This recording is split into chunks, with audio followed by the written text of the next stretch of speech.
Happy Camper Radio starts in 3, 2, 1.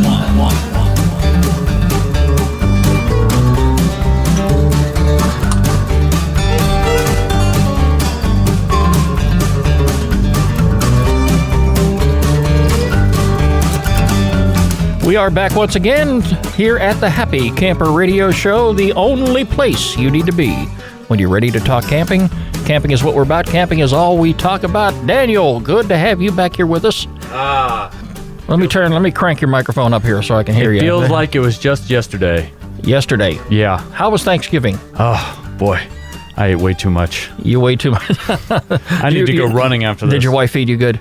Yeah, she did okay, Okay. I guess. Well, actually, it was my mom that did pretty good, but whatever. Okay, well, I'm glad it all worked out because Christmas is just around the corner. It is. And you are just about ready to venture off onto your mail route. Have you been pumping iron, getting ready to load those big packages into your truck? Pumping Amazon boxes into the truck. And it's very busy for you this time of year. So are we going to be seeing you from time to time between now and Christmas? I don't know. The man with the beard says otherwise, maybe. I don't know. I'll try to get out. Well, Daniel, if in the event, that you cannot make it over here to do the show, I'll quit. If you will. If it'll help the show, I'll quit. I don't care. Oh, it's all about happy you camping. Will. It's all about happy camping, well, Skip. Daniel, if it doesn't work out, what you can very simply do is send us some sound bites, all right? Just so we know that you're making your rounds and we're thinking about you. Let's try this out. Yeah, Skip, that's a great idea. Okay. That's all you need. Wow. Anyway, joining us back here in the studio today is our friend Gary Sizer, who hiked the Appalachian Trail. Hello, Gary. Glad Wonderful to be here. I'm so glad you made it down. And on this week's episode, we're going to spend some time talking with you about your journey onto the Appalachian Trail. That big 5.5-month journey that you took from start to finish, and I'm sure you've got a lot to share with us. And as we mentioned last week, I hope we have time for it all. Yeah, well, as we mentioned last week, we definitely would like to get you back on the show with some of our listeners and invite them to call in and talk to you personally. My pleasure. Yeah, and any questions they may have if they're interested in taking on this type of a journey, whether on the trail itself or maybe somewhere close to home, because a lot of the campsites that we feature every week on the program, you'll be amazed at how many camping trails there are available. There are some trails just for guys like myself who maybe just want to go hike down to the end of the lake and come back. And then there's some, that maybe take you a day or two, depending upon, what your energy level is. I'm up there in my years, so I'm not really getting out as much as I used to. But I do like a good hike every now and then. But anyway, we're going to talk about that on the show today. Our phone number here is 404-537-CAMP. You can like us on Facebook, follow us on Twitter at Camp Talker, and add us to your circles on Google+. Of course, you can access one of our social media sites very simply by going to our homepage, which is www.happycamperradio.com. And make sure you click on the RSS feed button, and this way you can subscribe to the show and never miss a single episode. Daniel, let's shout out to some newcomers to the show this particular week. We have Mark Smethers, Wes Baugh from Buford, Georgia, Billy Vo from Rentoul, Illinois. They all are liking us, or should I say they're adding us to circles on Google Plus this week. We have Caravan Camping Show in the UK, Young's RV Resort in Arkansas, Trailerosity Skiing Louie, Mesa Spirit RV Resort in Mesa, Arizona, Lucky or What, and Exploration Magazine. They're all following us this week on Twitter. Thank you all so very much for joining us and being a part of this great Happy Camper Radio family. Hey, would you like to be a guest on our show? All you have to do is get in touch with me, Skip, S-K-I-P, at happycamperradio.com, or Daniel at happycamperradio.com. Let us know that you would love to be on the show. We have a number of different ways to pull you in, including the old telephone method. Telephone? Yeah. Oh, okay. We all have them. We carry them in our pockets. They used to be on the walls at home, but nowadays, everybody's gone modern. You just crank the handle a few times. You gotta warm it up. Operator. Don't you call the operator? Call the operator, Okay. and say, hey, I want the Happy Camper Radio Show. They'll connect you right up one day. Direct connection. We just got that the other week. We got a direct and the easiest thing you can do, though, is sign up for a Google Plus account. It's very easy to do, doesn't cost you any money, and then we will send out alerts from time to time when we decide we're going to have guests on the show. And this way you can connect up and talk to us through Google Plus. Just make sure that you add the Happy Camper Radio Show to your circles. Daniel, we're so glad to have Gary here in the studio with us again today, and hello to his lovely wife who is joining us as well. She put her microphone down. I don't think she's too much into the celebrity status. Hey, I take too much. Well, hey, I can see why your wife is sitting on the other side of the room. So she can look at me. Duh. That's bad. She's sitting next to the dog who's in here with us. Yeah. It is the truth. He does always sit across from me. Always. Okay. But anyway, hey, listen, Gary, I want to take some time to talk to you today about your ventures on the Appalachian Trail. How long ago have you started thinking about making this trip? Well, I think the idea started to form in my head seriously about 5 years ago.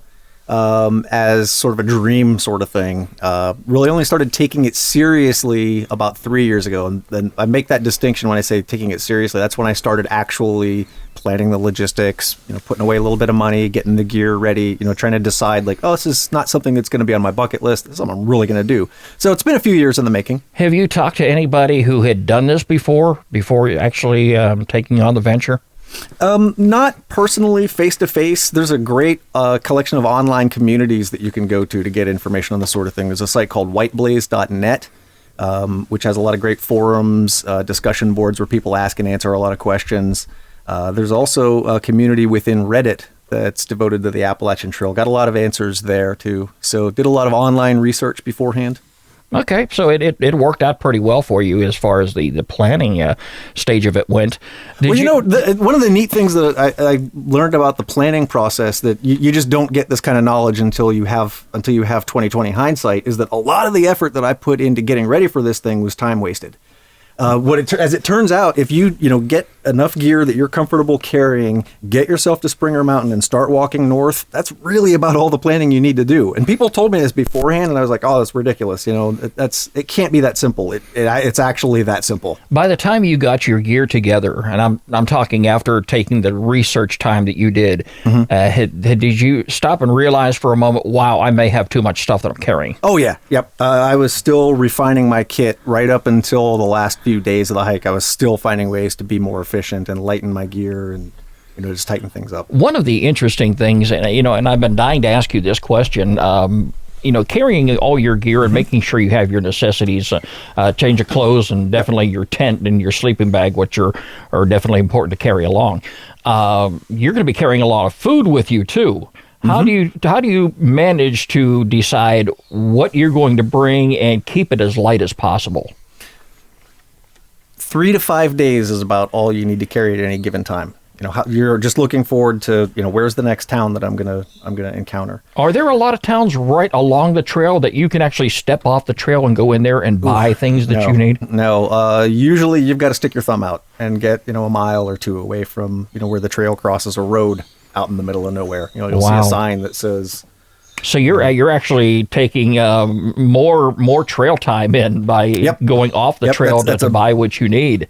Big logistical concern. So every 3 to 5 days, you knew you had to stop somewhere and replenish your foods. Yep. Did you eat a lot of snacks or? Oh yeah, boy did I ever. Okay.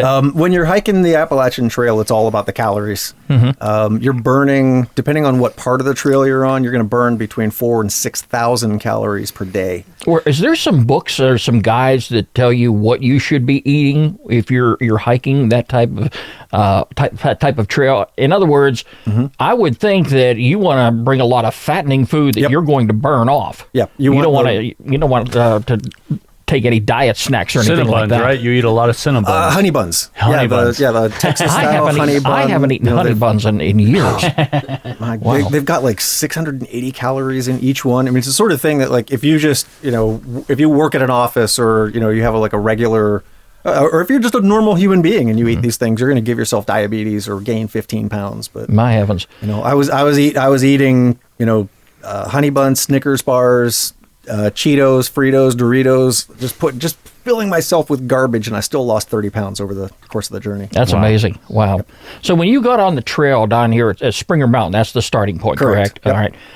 Was there a lot of people getting ready to take on the same expedition to you? Did you see a lot of people getting out of their car, saying goodbye to loved ones and saying, all right, hey, we'll see you in 5 or 6 months? And not the day I started. No. I got a late start. I began on May the 10th. Most of the people begin the trail sometime in the middle of March or the beginning of April. In that scenario, you'll see like 30, 40 people per day starting the hike. When I started, it was just me and one other guy who I...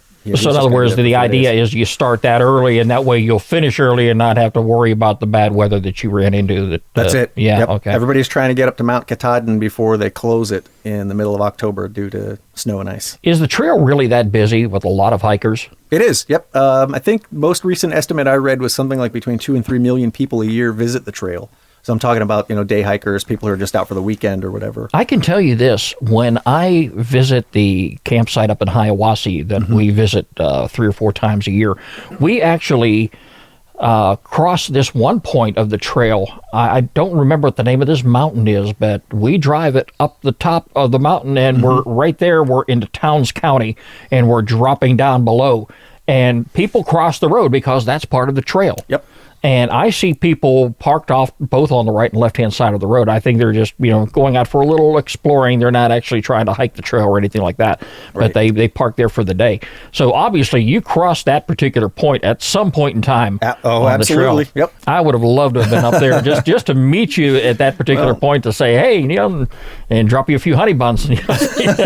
Well, our paths cross now, so if you've got any honey buns downstairs, I'll take one. I think we got some dog biscuit, but I don't think the dog will let you have any. But that's quite all right. Anyway, so you met a lot of folks out there on the trail. I sure did. Did you run into anybody that you saw based on your hiking experience over the years that was not prepared, that you knew in the back of your mind, I don't know what they're trying to do or what they're trying to prove, but they're just not going to make it?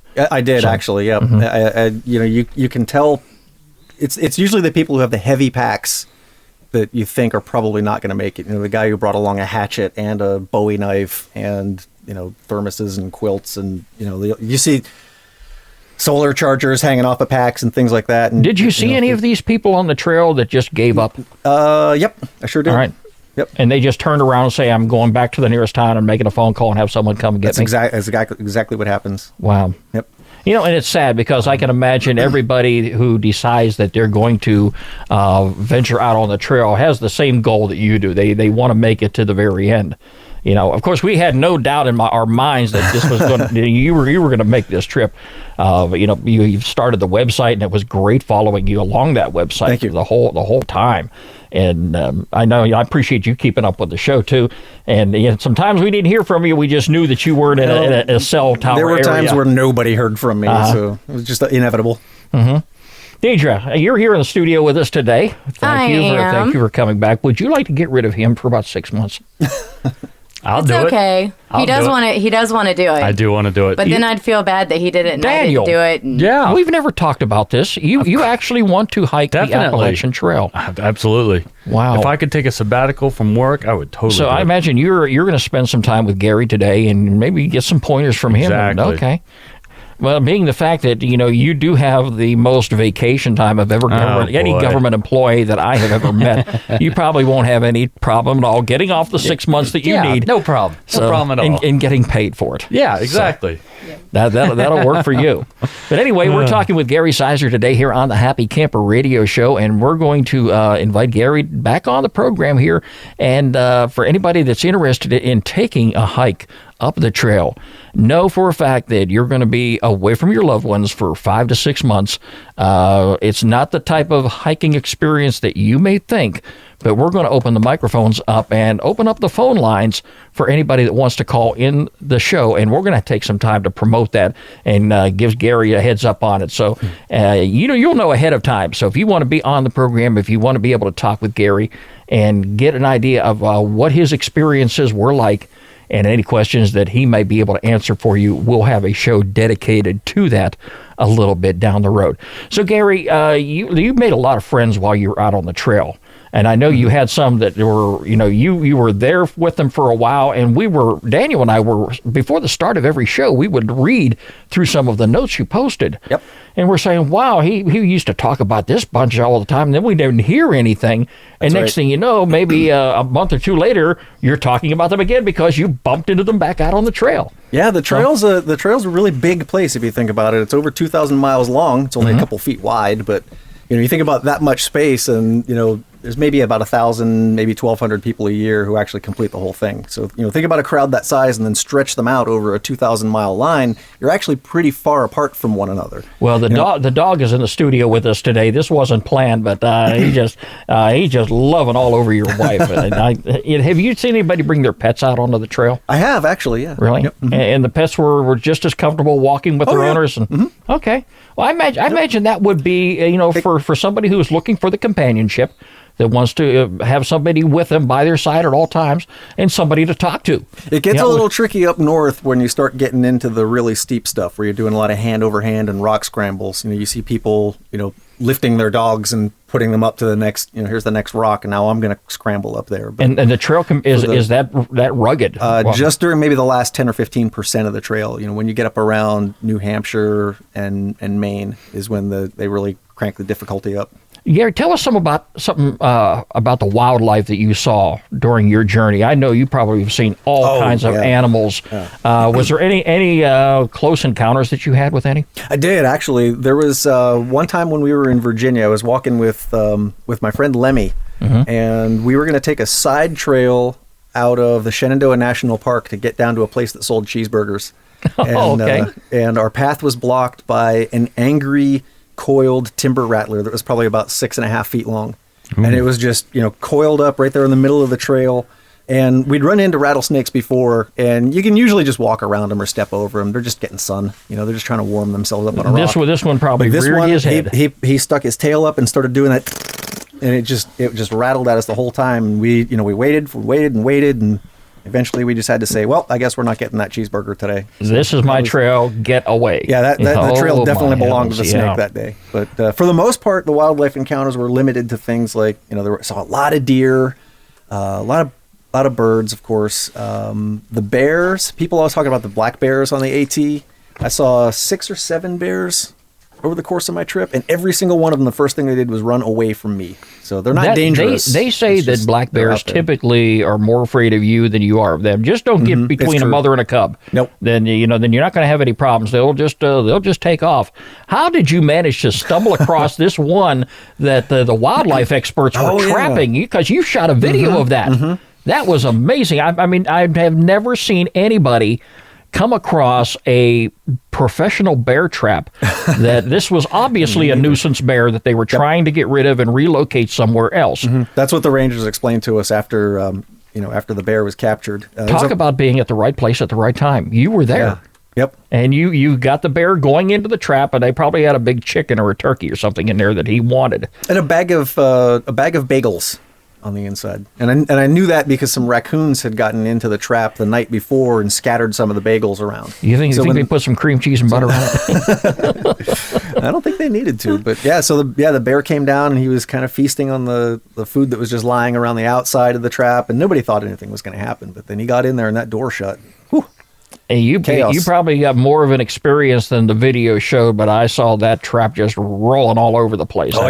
He did not like being confined there, but I'm sure within hours they came in there and moved him out. Minutes, really. Yeah. One of our friends had a cell phone signal. We called the number printed on the outside of the trap. Within 15 minutes, rangers were there. Super, and they just hooked up and moved him somewhere else.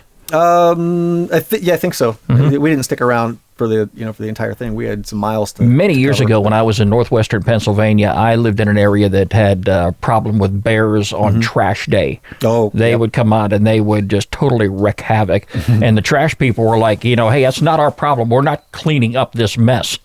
And a lot of the neighbors in our community just got fed up with it, and they called the game board. They came out and dealt with it. They put a trap back at the end of the road, and within a day, they were there. So, it worked out very well. But I am definitely a nature lover. I talk about that quite a bit on the show. I love promoting the campgrounds that have wildlife viewing and bird watching. It's just something that I do. I'm not like Daniel. I don't run off to find out where the nearest event is. I don't venture off on the hiking trails. I like sitting by the fire. I don't look for quilt shows. I don't try to go to RV programs or anything like that. You're all about the relaxing aspect of camping, That's what camping is to me today. Yeah. In my younger years, I mean, I know I poke fun at the guy quite a bit. I'm sitting back and thinking I did this too when I was younger.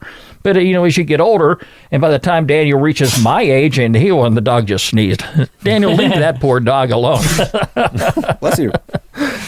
So anyway, we come back into the studio every week, and we talk about things like this. But there's going to come a time when, Daniel, you're going to reach my age, and I'll probably be long gone by then. But you'll be sitting by the fire, and you'll be relaxing, and maybe you're going to be carrying on this radio show. Yeah. As the future. That's probably when I'll do the Appalachian Trail when I'm retired from the post office. Head up there, and then we can start Happy Hiker Radio. There we go. There you go. Bam.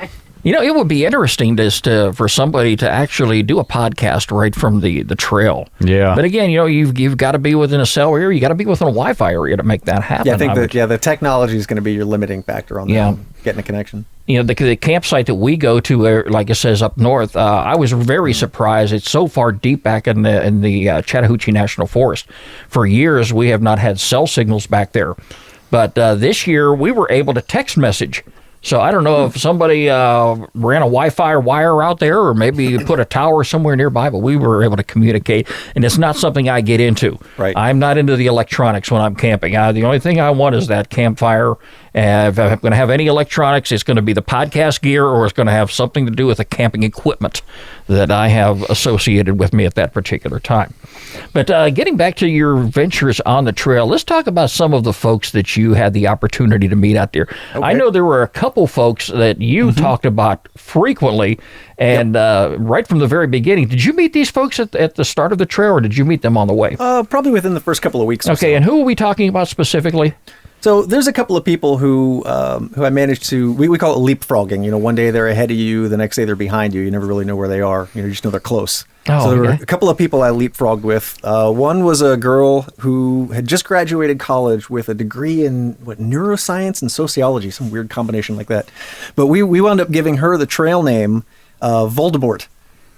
Because she rejected the first 2 or 3 trail names that we gave her. So Katie actually came up with that one. It was a derivation from she who shall not be named. The Harry Potter character, he who shall not be named. So we called her Voldemort. It sounds like somebody around here that I know. Yep. You should have had her around when you were dealing with that rattlesnake. Yep. She was a good friend on the trail. She probably could have gotten her away from him. And then within the first couple of weeks, Katie used to come and join me on the trail because we live close enough that we're about an hour away. Mm-hmm. So she would come and visit me on the first few weekends I was coming through, and we found somebody who was drawing cartoons in all of the shelters. There's a book in every shelter that people can write down. Gary was here, whatever, so you can keep track. They're not writing on the walls. No.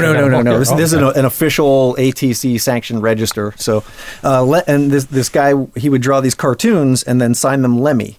So, his cartoons were really funny and really well done too. And Katie came to hike with me, and we'd see these cartoons. Oh man, this guy Lemmy, he looks really cool. I can't wait to meet him. We finally met him. Turned out to be one of my best friends on the trail, and we hiked all the way to the end together. Okay, and, so that wasn't Voldemort's boyfriend?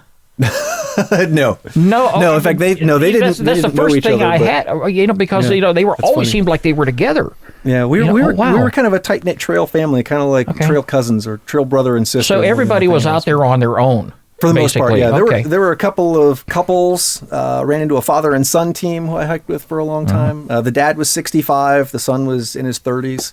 Lost them somewhere around Virginia because I couldn't keep up with the dad.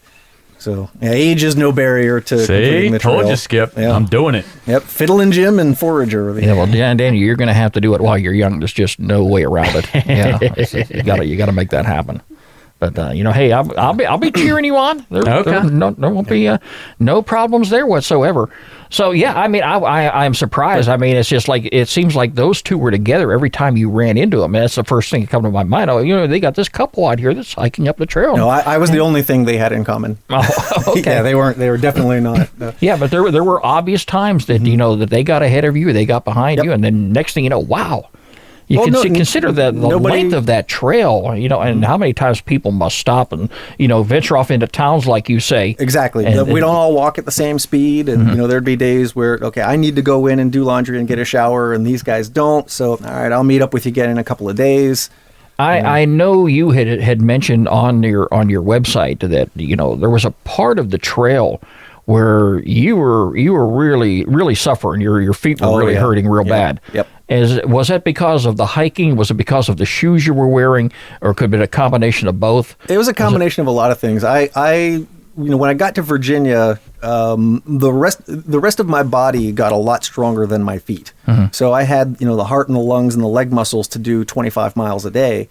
Bottoms of my feet are only good for about 18. Wow. So I was pushing myself a lot farther than I needed to. So just took a couple of days off, got off my feet for about, 4 days, I think, in Virginia. I took a little bit of a rest, got back on. Still hurt, but not as bad. For the most part, you were sleeping along the trail somewhere. You were either staying in one of the shelters, or you carried a small tent with you? Yep, I'd say about 90% of the time I slept either in one of the lean-tos or in my tent. Okay. All right. Have you gone to any of those shelters and found out that they were occupied, and there's just no way you're going to be able to stop here and have to move on? Again, mostly towards the end, because I got a late start, so most of the shelters were pretty vacant when I would show up. But towards the end, when I caught up with what we call the bubble, the people who started earlier, that's when we'd start running into scenarios where like, oh wow, there's 15. Obviously, you didn't run into the amount of people at the end of the trail like you did at the very beginning who were getting started. Because is there any statistics as to how many people quit along the way as compared to the ones who go from the very beginning and end up there at Mount Katahdin? About 80% of the people who try stop somewhere along the way, either because they've given up or weren't prepared or just changed their mind. So about 20% success rate. That's very interesting. I mean, I have thought about it over the years. I knew I was never going to do it. Right. We'll probably be thinking about it, even long after we get done with this particular radio program. But it sounds very interesting. You obviously had your digital camera with you. You've taken a lot of pictures along the way, and some of the ones that you had shared on the website are absolutely fascinating. Thank you. Tell us about this book you're planning on writing. Well, I started working on it almost as soon as I got back, and it's all I'm doing right now is just writing full time. And what I want to do with this book is bring people along on the trail with me. My intended audience is people who have, probably never hiked a day in their lives and have no idea what, this lifestyle is like. So, I want the readers to see, how much fun I had, how much misery I had. I want them to laugh at all the things that amused me along the way and, just kind of be there with me. Mm-hmm. So the weather while you were gone. Yep. Obviously, here's one of the things I just always be in my mind. Long after this show, is when we first started promoting you going out on the trail. Mm-hmm. And how did you get the name, first of all, Green Giant? Tall guy, green shirt. There you go. I wish there was more to it than that. You look at you today, all dressed in green. It's something that's going to be carrying on for a very long time, obviously. Sometimes I say it's because I had low carbon emissions. He's fuel efficient. Yeah. So anyway, what fascinates me here, I am remembering you just getting started and the pictures you had taken right in the early phase of your trail, and then I look at how you were dressed at the very end. At the very top of that mountain. Huh? Wow. Yeah. Katie, I take it you brought the clothing that he needed to wear because he probably got on the phone with you and said, well, guess what? I'm getting a little cold. Katie doesn't want the microphone. Yeah. That's okay. Yeah. Katie was an indispensable member to Team Green Giant. There's no doubt about it. She was my coach. She's my trail boss is what I referred to her as. Anything that I would need replaced or, gear breaks down or, I just need some intel, what's coming up in the next 3 days. What am I looking at? She was my base of operations back home. And I imagine with all the internet sources available today, that you can actually look. Well, okay, he's coming up in this town, possibly tomorrow or the next day. Here's what the weather's going to be like, and be prepared for it. Yep. Did you ever stop along the way because you heard that the weather ahead was going to be very bad, or did you just push on through? Mostly just pushed on through. The weather was only an issue once when I was climbing up Mount Washington. It went from about 50 degrees and flurries at the base. I got maybe within 1,500 feet of the summit, and it was up to literally 70 mile per hour winds. It's recorded, not estimated. I got knocked over a couple of times. The wind stole my pack cover. I don't know when gear that you're carrying starts flying away in the wind, it's time to turn around and go back down the mountain. So did you have to replace anything along the way? Oh, I replaced all kinds of stuff. Yep. Really? Yep. So yep. 5 pairs of shoes. I lost a sleeping bag somewhere along the way. Just things break. Some bear is sleeping in that sleeping bag right now. There's no question about it. Yeah. So I mean it sounds so very interesting. What you went through from start to finish, and I just here's something else that I want to ask you about too. Having a companion like your wife being very important, as you say, and I know a lot of folks who have talked about being on the trail. I have read before that while you are hiking, there are places along the way that people can ship care packages to. Yes. And when they get to that destination, it might be a little Trader Joe's store or something out there. Yep, little outfitter shops where you can go and buy, food and maybe a new pair of shoes. Or, and they come in there and there's a package waiting for them from home. And it might have all kind of little treats and everything that they need along the way. Boy, that's just that really brightens your day too. Box of cookies or something. Yeah. Oh, I can just imagine. Have you ever gotten disoriented while you were out there? I mean, yeah. Yep. Okay, and just like a couple times. Well, you find the trail by following the white blazes that are painted on the trees. Okay. And the white blazes that go north are the same color and shape as the ones that go south.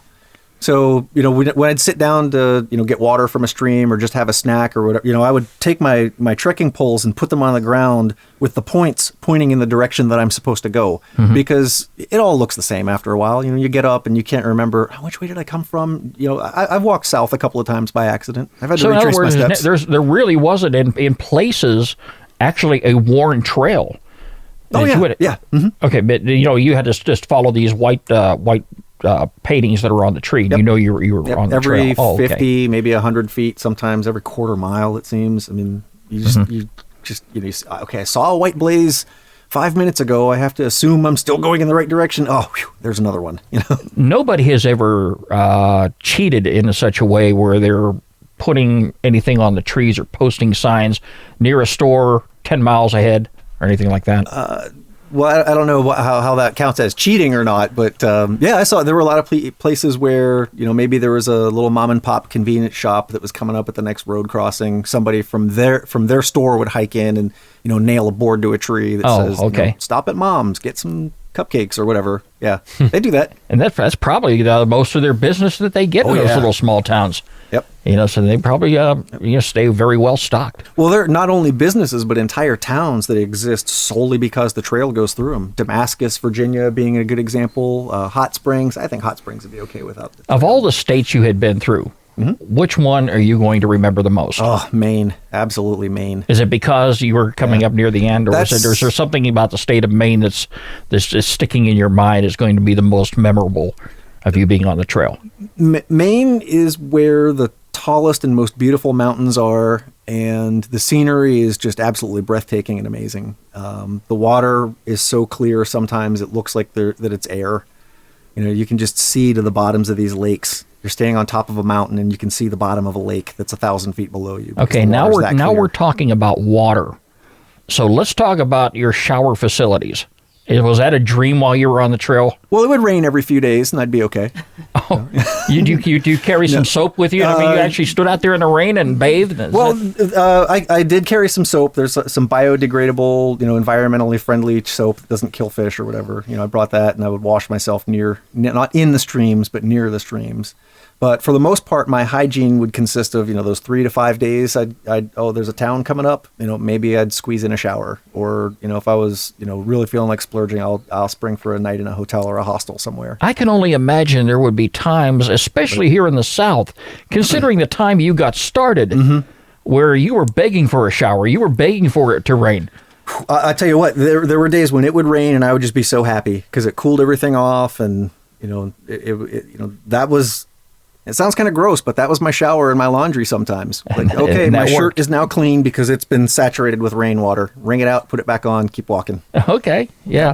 So all the things that you carry, did you actually weigh your pack before you left to determine how much was in there? What was what the weight capacity were you comfortable with? Oh, I was probably most comfortable during the middle of the hike when the weather was warmest. I could send home my sleeping bag. I didn't need a coat and all that stuff. My pack weighed 16 pounds. Okay, you didn't have a sleeping bag, so what did you sleep on? Just a little blanket. Really? Mm-hmm. Okay. Yep. Little inflatable air mattress, and then cover up with a blanket. It's 70 degrees at night. Daniel, don't need much. Yeah. All right, you're talking. This is where we're going to have you jump in now. You're talking about hiking the trail. He's talking about sleeping on the blanket. Knowing you, as long as I have, this would not work for you. What are you talking about? I'd never sleep under the covers. You can ask Deidre. Well, she always takes the you're covers. Talking about sleeping on a blanket on the forest floor. Am I correct? Mm-hmm. Uh-huh. Okay, and Gary, how'd you deal with the insects and the bugs? Well, I had my tent. You had them in your tent? No, I had my tent. Sometimes they were in the tent, but for the most part, they're out. That would drive me absolutely out of my mind. How do you feel about mice? You had mice out there with you? I had a mouse crawl right across I think he was trying to use my beard for nesting material at one point. All right, so I'm out. All right, look here. Deidre's going to charm on. Go ahead, Deidre. Let's hear it. Yeah. All right, well, I've got a couple of questions. Okay, all right. Sure. The first one would be, okay, so how did you mentally prepare for it? Was there any... By just already being this way. No, seriously, I've been backpacking for 23 years now. And every trip that I've gone on, whether it's been 2 days or 2 weeks, coming back home, I always think, I just want one more day. I just want to be out there for one more day. So when it came time to do the AT, I was just, I get to do this now. I didn't have to prepare myself. It was something I finally got to do. I was looking forward to it for so long. I was already prepared.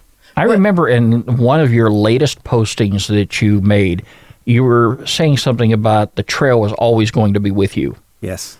If you ever happen now, since you've come home, have you wonder like, wow, am I out of place? I'm really. Yes. Oh, absolutely. Yep. Okay. It was especially tough during the first couple of weeks when I'd wake up, in my bed for one thing. It was like, okay, this is weird. I'm indoors. That's unusual. Mm-hmm. Two, there's somebody snuggling with me. That's unusual. I got used to that pretty quickly, though. Oh, I can believe that. Yeah, cars were really weird too. Getting back into it because I've been moving 2 to 3 miles per hour for the last 5 months. Getting into a car, you're going suddenly 20. It now takes 30 minutes to get somewhere that it used to take me 2 days to walk to. It just kind of fries my brain a little bit. Yeah, so you tell me a little bit about the adjustment period that you made once you ended your journey and got into that car. How many days did it take for you to actually get your body back into a routine where I'm now back into the real world? Yep, it's been about 6 weeks now, and I'm still working on that. Really, it's been wow. Yeah, well, I had some problems when I came back too. I caught Giardia and C. diff right at the end. I mean, like literally about 3 days before the end of the hike, and the symptoms didn't kick in until I'd been home for about a week. So that first month back was a little rough for me. I lost a lot of weight. And this is probably something that a lot of the folks who are without any camping or hiking experience taking on this this trail probably never even considered that they could have these problems. Right. Wow. Yep. Well, my water filtration system failed right at the very end, so I took my chances and just dipped my bottle into the rivers and just chugged it, and then I got sick. So wow. They tell you not to do that, and I did that. Turns out they're right. What do they tell you to do as far as purifying your water? Oh, there's a bunch of different ways you can do it. There's filters the only ones and drops and all sorts of things. I've carried some tablets with me. I've never used them before, but I always had like a just in case bag. Yep. In case I ever needed that, but. We have a running stream near the camp up north that we go to. We know not to drink any of that water. We bring a lot of bottled water from home. We carry 5-gallon jugs. And if we really need to go into town, we cheat. We get in our vehicle and go. But for the most part, we try to stay out there if need be in an event of an emergency. I know they tell you can bring that water to a boil and it's going to be perfectly safe to drink that. That works. So, you're destroying all the bacteria and everything in it. So being on the trail, you may not have that luxury as to having a pot with you to actually scoop some water up, and then you got to build a campfire to boil it.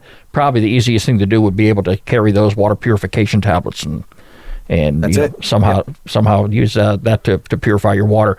Did you have one big jug that you carried with you all the time? Two Gatorade bottles. Two Gatorade bottles. Gatorade bottles. That's it.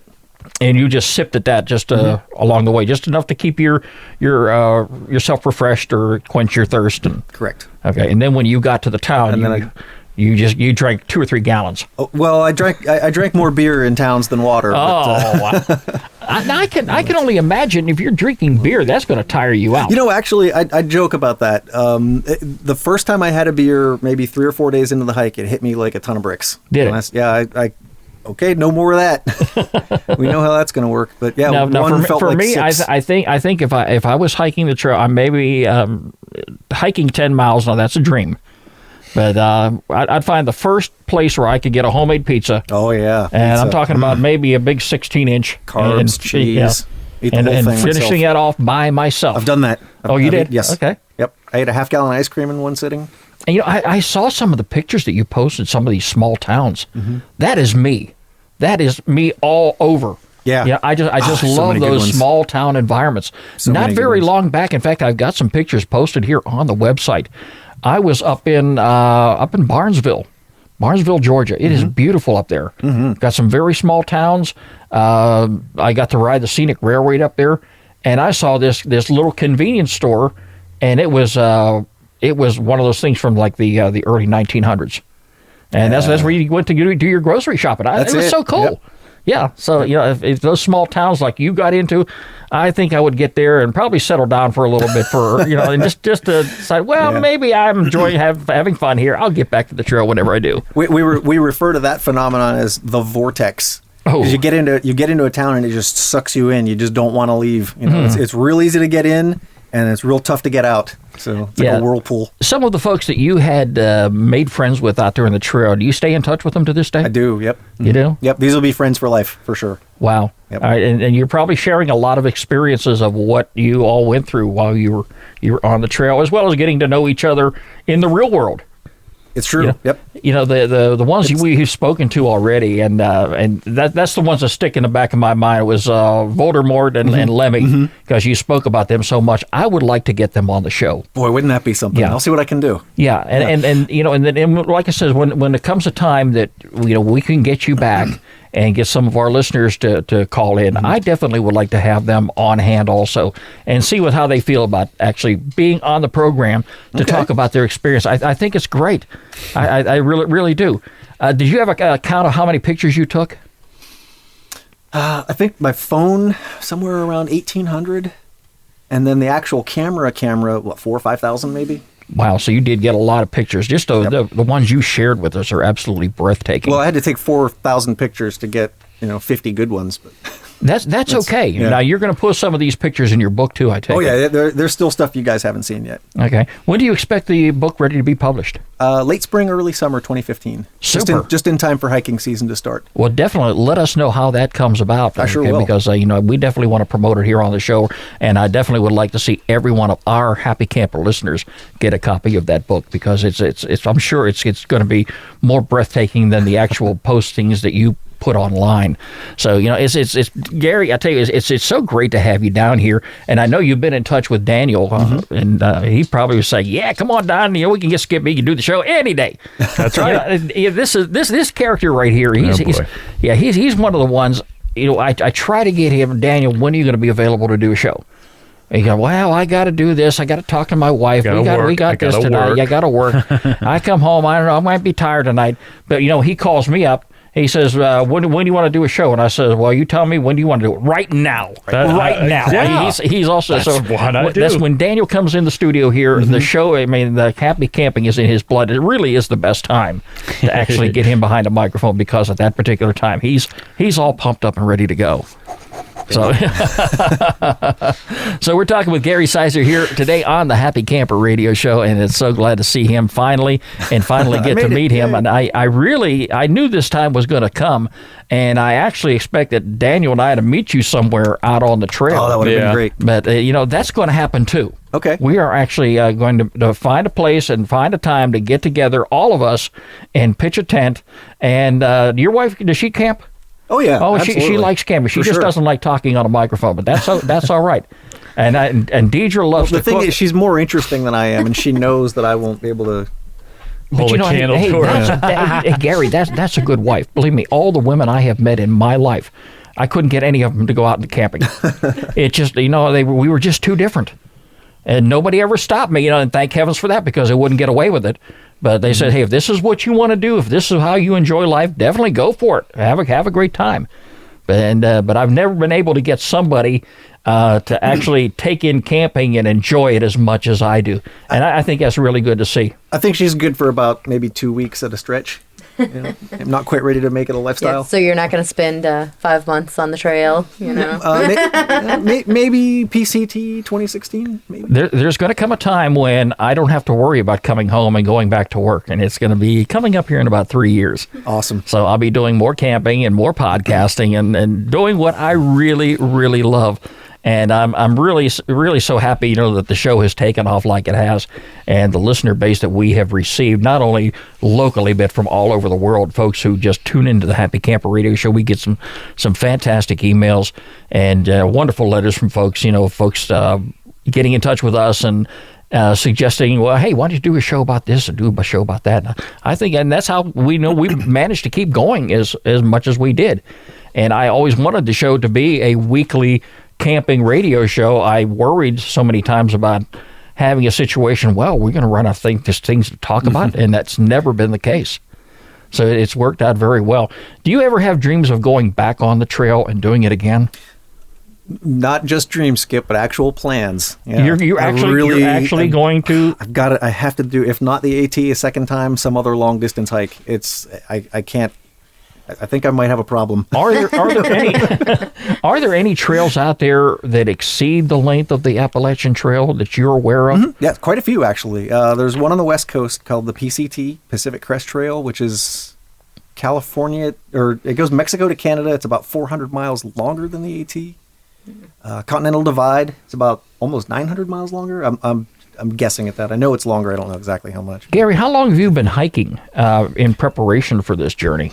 Oh, and well, specifically to prepare, maybe just a couple of weeks leading up to the actual hike itself. Not knowing you prior to this, I just basically from what I read and what you were posting, I knew you were an experienced hiker. Right. I was in the Marines for 9 years. And that helped. Back in the 90s. You got your work out there for sure. First ever backpacking trip was in Paris Island. Okay. And I didn't know that I enjoyed backpacking until that happened. So, aside from all the yelling, I thought, yeah, this is for me. So I had no doubt that you weren't going to run into any problems, that you were going to actually make it there somehow, someday. But you actually made it there, about 3 weeks earlier than you normally expected? I was 1 day shy of 5 months, and the average trip length is 6 months. Yeah, because didn't you say something about, I'm going to cut it off, maybe right. in Pennsylvania and go up to Maine and walk down. And I was telling Skip, I was like, they closed down in mid-October. I don't know if he's going to do it. I don't know when he's breaking off. And then you just, It was because of that late start. Yeah, they call it a flip-flop hike. Mm-hmm. You go north as far as you can, and then, either at a pre-designated point or at a pre-decided date, you go all the way up to Katahdin and start walking south to where you got off the trail. So you still do the whole thing, just not all in one go. Turns out I was a little faster than I was expecting to be. Got to somewhere around the middle of the hike. Katie and I crunched some numbers and said, it looks like we can, I'll just keep going north. And it worked out. Mm-hmm. I made it about a week before they closed the mountain. Wow. Was there any particular reason why your start was so late? Yeah, because I didn't know I was doing the trail until a couple of weeks before I did it. Oh, okay. Yeah, the original plan was to do it next year, and then things just lined up at work and in life perfectly that I was able to go, oh, geez, if I want to do this, I've got 2 weeks. Yeah, let's do it. I mean, it was really, I made the decision. 3 weeks later, I was on the trail. Was there any particular moment that was kind of your trigger for, right now is this happened and I'm going right now. I'm doing it. Yeah, there was. I got an assignment at work that didn't really appeal to me, and I carefully weighed the pros and cons and decided, what would I rather do? Keep working or do this other thing? So I did the other thing. Hey, and it wasn't, people hear, I tell people I quit my job to hike the trail, and people automatically assume that like there was some, I threw my, chair down and the hobo out. lifestyle. Yeah, you have your, there were no pack on a stick. No, there were no hard feelings or no storming out or anything like that. It was just they knew years in advance. I'd been telling them I'm going to do this soon. You're going to lose me soon. So when I finally put in my notice, no one was really too surprised. Did you ever talk to people who hiked with you and got to know them a little bit? Did they ever tell you that that's what they did? Did they quit their job to hike the trail, or did they take a leave of absence at work? Not too many. I was kind of surprised. I was in the minority on that. A lot of people either had just graduated college or had just there were some people who had just retired. Other people who were just in between jobs. Nobody who just said, I'm just going to chuck it all and go. Wow. That would be an awful lot for me to chuck away. Yeah, it's a little scary. But so, was there anything on the trail that that kind of disappointed you? That you kind of, in hindsight, you're like, I thought that was going to be a lot better. The entire state of Pennsylvania. Oh, I'm sorry. Pennsylvania. Don't apologize. No, Pennsylvania's got a reputation among anybody who's ever hiked the trail as being the most unpleasant state, just because of the rocky terrain. It really does a number. And the trail is over on the western part of the state, isn't it? It goes near Harrisburg. So. Okay, it would be, because where I came from. Pittsburgh is over. Well, no, that would have been on the east. On the east part. I constantly get my east and west and right and lefts all backwards. That's a capital. It happens on every show. Yep. Okay, but yes, I lived on the west coast of Pennsylvania, and the trail. You mentioned Harrisburg. That is probably about 5-6 hour drive away. I kid about Pennsylvania, though. It was still breathtakingly beautiful. It's where the vampires are, so you have to get used to those. Transylvania, Pennsylvania. No, yeah, but boom. Oh my heavens! I was disappointed, Deidre, that the trail wasn't a little bit longer. Said by a true long distance hiker. See, I was talking to Deidre the other day. I said, I'm going to start in Maine. I'm just going to walk to the house. I'll get down to the Georgia where it stops and then walk home. I don't know how I'd walk home, but that'll do it. There's streets. Yeah, there's wear streets. bright colors. Exactly, right? Anyway. So did you expect that the weather be as cold as you did when you arrived at the trail end? It was about what I expected. Okay. Yep. And you had 1 or 2 nights where it got down to below freezing, at night. During the day, a couple of days where it was like only highs of 40s and 50s. But and your wife drove from North Carolina all the way to Maine to meet you up there. She did. She climbed that last mountain with me too. Really? Wow. Yeah. Mm-hmm. Okay, and that last mountain, how long of a hike was that? 5.2 each way, 5.1. And it was cold, wasn't it? So it was. It was a lot colder at the top, though. That's for sure. Yeah, when we were coming up, there was a guy coming down who had ice in his beard, and we still hadn't put on our coats and gloves yet. Wow. And he made it from start to finish, I take it? Yep. Wow. Yep. Okay. So when you finished with your wife, you're like, all right, time to go back. Let's go.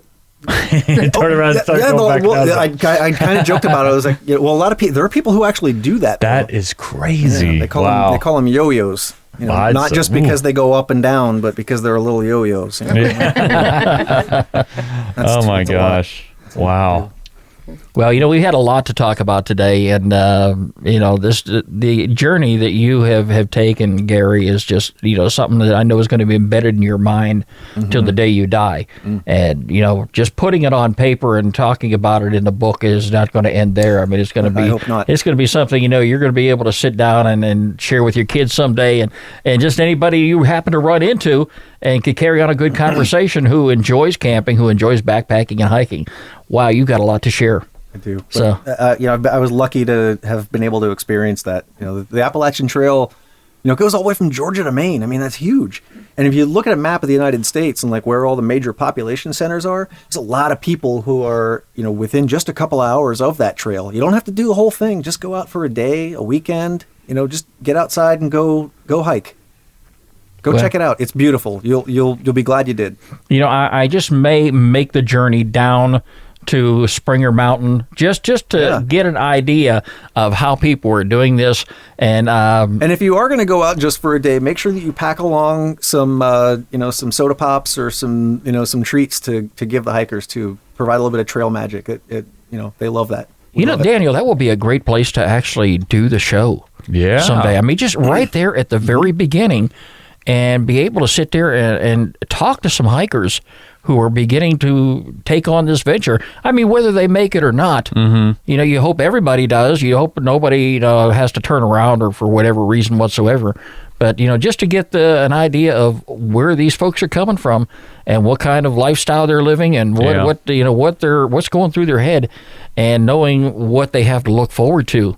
And, these are the type of folks, before you take on that type of a trail, before you take on that type of a journey, I would encourage you that after early 2015, get a copy of Gary's book. Yeah, what's the book going to be called? Where's the Next Shelter? Where's the Next Shelter? Just like the website. That's the working title. I'm pretty sure I'm going to stick with that for the book, but something better. Have you got a publisher already? You're looking at him. Oh, okay. Yep. All right. Well, that's part of the Kickstarter that I did beforehand, was to so that I could do that. I have no doubt in my mind your book is going to be very successful.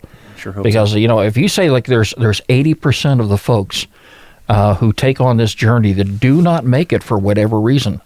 I mean, the other 20%, hey, salute them and congratulations, you made it. But not everybody's going to take on the desire to document what you did and be able to share their experiences, on paper.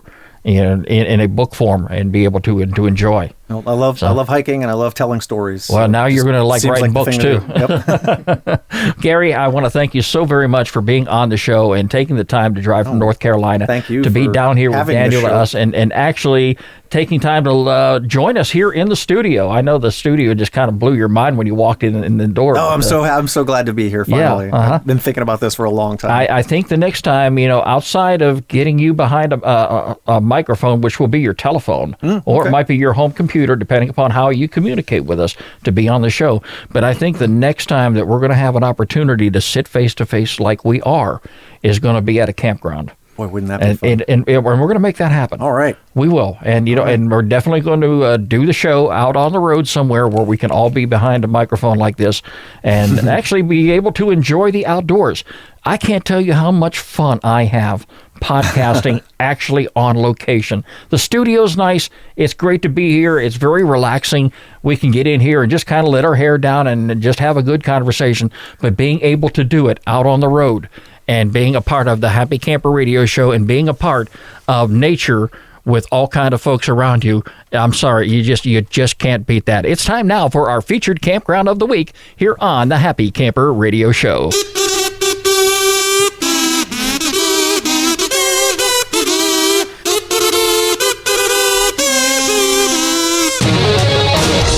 I want to venture on out to the state of North Dakota this time of the year because I'm looking forward. Hey, Daniel, believe it or not, the season is about ready to begin for this particular campground, and it's actually going to start on Monday, the 24th. It is the Mel Raymond Recreation Area, and it's located, like I say, in North Dakota. It's a great campground for you to visit. Not very many sites available at this particular campground. There's like 28 different sites, but you can make your reservation online, and it's located very close to the city of Valley City. And it's located right there in North Dakota. Check it out. It's going to be on our website all week long. A lot of things for you to check out. Look at the website's pictures that they have. And that's one of the nice things about the recreation.gov websites that I enjoy visiting, is the ones where they post a lot of pictures so you know what you can get into. And, I just cannot envision myself going to a campground, especially a public campground, Daniel, where there is not a lake present. Usually when there is a lake, all right, I am going to be camping as close to that lake as I possibly can. It's just something about that very, very relaxing feeling you can get. But this is Lake Ashtubula, Astubula or something like that, Daniel. You're better at the pronunciations than I am, and I don't expect you to read it from across the room, but it looks very, very relaxing. It's an exciting place to visit, and check out some of the activities and amenities that they do have on their website right there. Of the 27 campsites, 15 of which offer electrical hookups. So this means, Daniel, you can go ahead and bring your RV, your camper, your flat panel TV, whatever you want to bring. 60 inches. And the facility also provides drinking waters, showers, something that Gary really, I know, enjoyed anytime he had the opportunity to come across one while on his journey on the trail. But they have some flush toilets there, yeah. So it's a great camping experience, a great camping environment. Like we say, the nearest town 10 miles away is Valley City. So check it all out. This particular week on our website, it'll give you the 7-day forecast in the area there too. It's Mel Ryman? Or I say Mel Ryman. I don't know. But anyway, Daniel. Ask Deidre, she knows. Yeah, she's your walking dictionary. She is. Well, she's But anyway, more of a it's a great Nazi. place to visit, and it's going to be on our website all week long. Our featured campground of the week right here on the Happy Camper Radio Show. And as always, if you have a campground that you would like for us to feature on the program, get in touch with me, Skip, S-K-I-P, or Daniel at happycamperradio.com. And make sure you include a link to the campground website so we can feature it on the program. Tell us why it's such a great place for you to go camping. Maybe we'll see you there too someday down the road. Anyway, we had a great visit with Gary and his wife here in the studio. Gary, thank you so very much for joining us. Thank you, Skip. And, Happy trails. We're going to be talking again very, very soon. And hopefully a lot of our listeners will have an opportunity to communicate with you as well. Hey, don't forget, you can catch us online anytime at www.happycamperradio.com. Like us on Facebook, follow us on Twitter at Camp Talker, and add us to your circles on Google+. The Happy Camper Radio Show is a presentation of Skip Huber Productions. I'm Skip. I am a happy camper. You can, my friends, can be a happy camper too. We'll talk to you next week. This